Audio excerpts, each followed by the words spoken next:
സാമ്പ്രാണിക്കോടി സമയം 9:10 അല്ലേ? സാമ്പ്രാണിക്കോടിയുടെ ബോട്ട് ജെട്ടിയും പരിസരമൊക്കെയാണ്. അതുകൊണ്ട് എൻ്റെ കൂടെ കൊച്ചനിയും ഗിരീഷ് കുമാർ ഉണ്ട്. ഒരു തൊട്ടപ്പുറത്തൊരു പള്ളിയുണ്ട് മാതാവിൻ്റെ. അങ്ങനെ ഞങ്ങൾ രാത്രിയിൽ ഈ സാമ്പ്രാണിക്കോടിയുടെ സൗന്ദര്യം ആസ്വദിക്കാൻ എത്തിയിരിക്കുകയാണ്. അതുകൊണ്ട് ഇത് കുറച്ച് ദൂരെ ആ ഭാഗമാണ് സാമ്പ്രാണിക്കോടി കാണാൻ പറ്റുന്നു.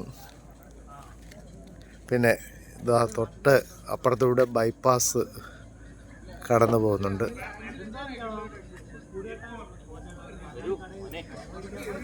പിന്നെ സാമ്പ്രാണിക്കോടി എന്ന് പറയുന്നത് ഒരു മത്സ്യബന്ധന സ്ഥലവും കൂടാണ്. കാരണം 4 മണിയാകുമ്പോൾ ഇവിടെ മത്സ്യം വിപണിയിലെത്താറുണ്ട്.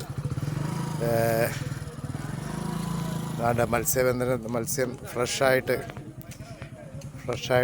മീൻ പിടിച്ച്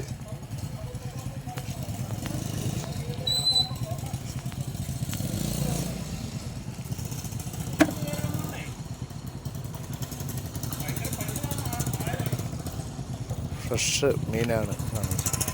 അപ്പോൾ സാമ്പ്രാണിക്കോടിയുടെ രാത്രിയുടെ സൗന്ദര്യമാണ് ഇപ്പോൾ നമ്മൾ കണ്ടുകൊണ്ടിരിക്കുന്നത്. ഞങ്ങളിവിടുന്ന് ഇറങ്ങുകയാണ്.